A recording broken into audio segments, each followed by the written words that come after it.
Welcome back to the Deep Dive. Today, we are taking a stack of really rigorous guidance, specifically from the NIH Office of Dietary Supplements, and we're just going to cut through that mountain of conflicting advice out there. We want to get to the true core of essential vitamins, because our listeners shared these sources, and what they need is rapid, thorough, and, most importantly, actionable knowledge. Right, not just a list. Exactly. Not a list. They want to know the rules of the game. So our mission is to unpack the core roles, respect the safety limits, those crucial do not cross the lines, and then crystallize the practical strategies you need for safe, optimal intake.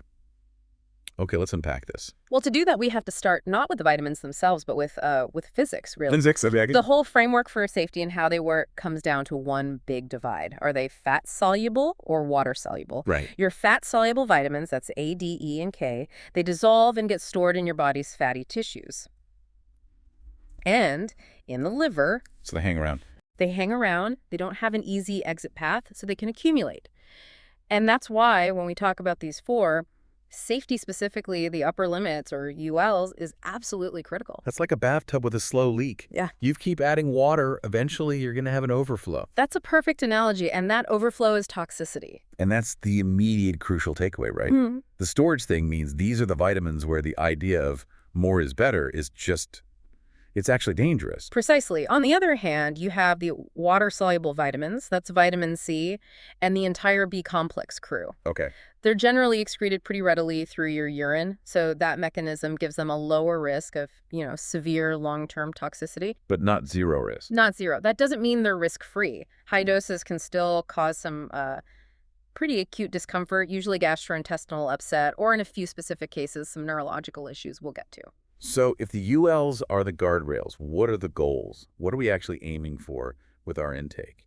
We're aiming for adequacy. The NIH defines these recommendations, the RDAs, the recommended dietary allowances, as the level you need to meet the nutritional requirements of, pretty much all healthy people in a specific group. So you're just trying to hit that sweet spot. Exactly, where your cellular machinery runs smoothly, but you're not overloading the system. That distinction is the golden ticket. Accumulation versus daily replenishment. Okay, let's dive into the fat solubles first, and I want to start with vitamin A. It's the vision and immune player, but it comes with a really powerful safety warning. It does. Vitamin A is, the classic nutrient for adapting to low light. It helps that rhodopsin pigment in your eyes. But its role is so much broader. It's fundamental for immune function. How so? It maintains the integrity of your skin and your mucosal barriers. Think of it as the body's barrier defense system. Okay, so the RDA for men is 900 micrograms RAE a day, women 700, but the UL is 3,000.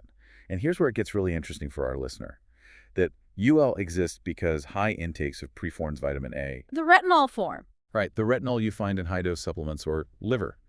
It carries a significant teratogenic risk. Which means it can cause birth defects if you take too much during pregnancy. And that's such a critical distinction.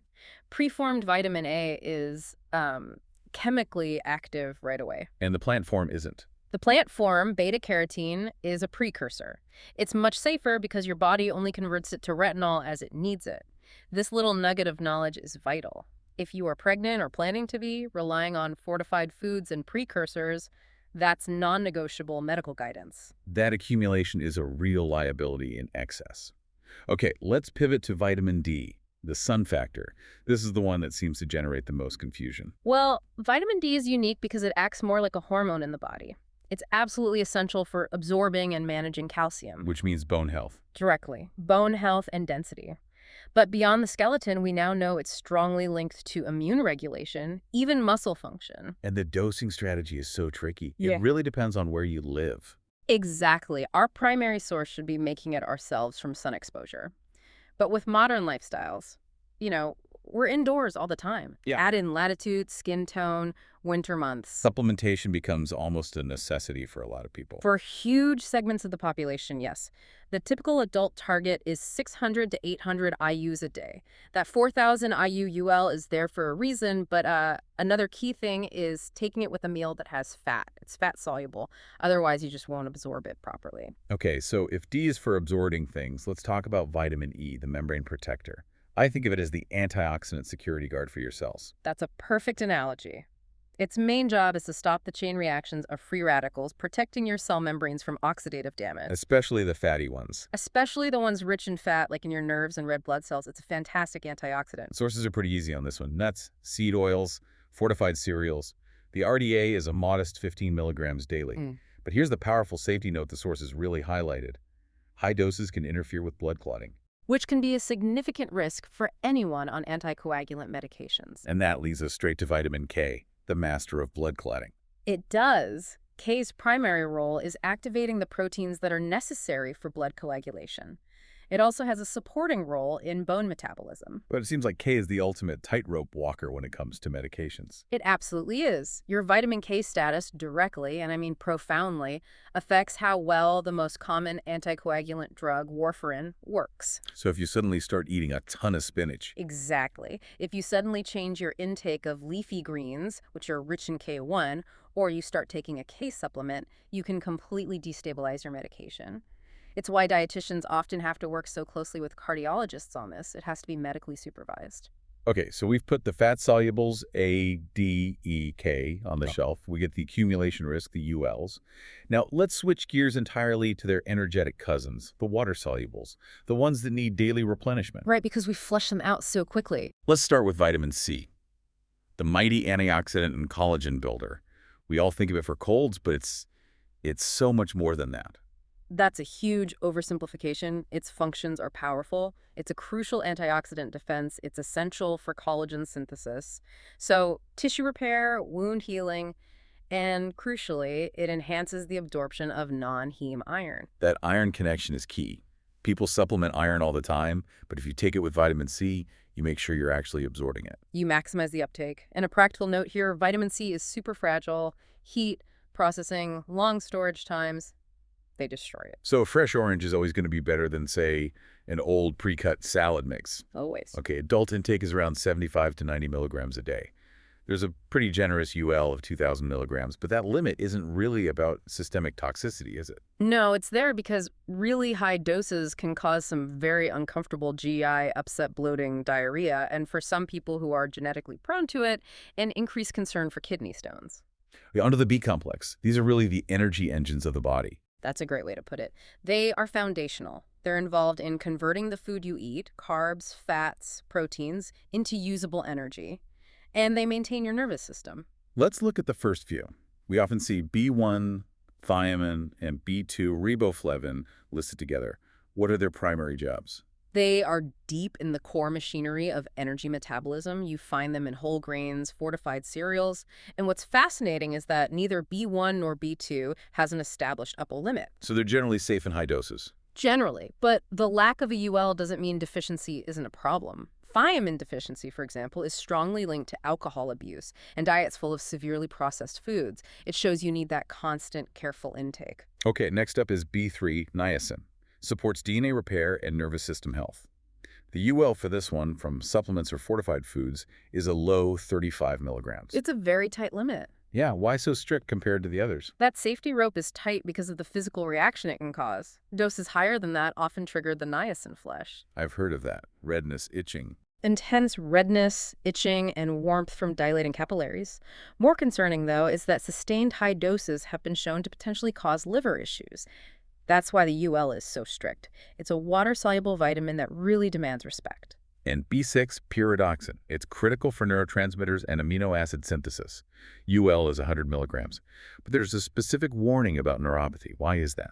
So B6 is used everywhere in metabolism, very relevant for anyone who's physically active. But that warning, it's about long-term, high-dose use causing sensory neuropathy. Tingling, numbness. Tingling, numbness, even a loss of coordination.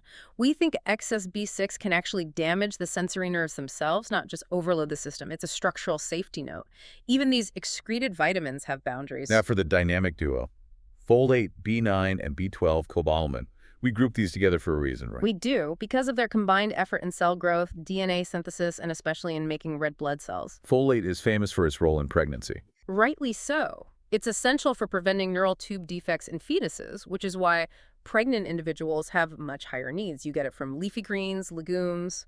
The UL for the synthetic form is 1,000 micrograms. But if we connect this to the bigger picture, That UL isn't just about folate itself, is it? It's about B12.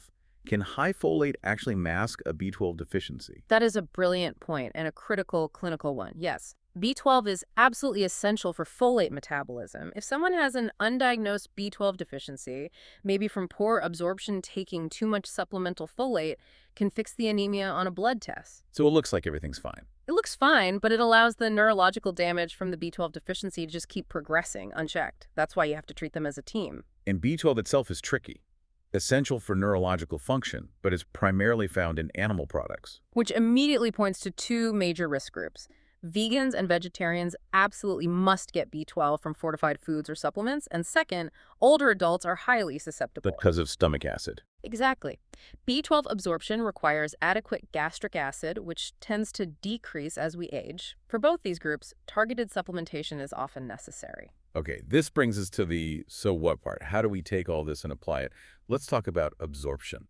The environment in your gut dictates everything. The key insight, like we mentioned, is that fat-soluble vitamins require dietary fat for optimal uptake. That's a major point of user error. You mean taking your vitamin D pill on an empty stomach? Right. If you take your D, A, E, or K supplements on an empty stomach before bed, you're probably wasting most of it. You need to take them with a meal that contains healthy fats. Beyond general tips, who really needs to stop relying on just a general multivitamin and get targeted? Well, we've identified four major categories. Pregnant and nursing individuals, they need more folate, B12, vitamin D. Older adults for the B12 absorption and vitamin D issues we just talked about. Vegans and vegetarians. Absolutely. They have to actively monitor B12, but also riboflavin and iodine. And finally, endurance athletes. They need very careful micronutrient balancing to support recovery and that massive energy output.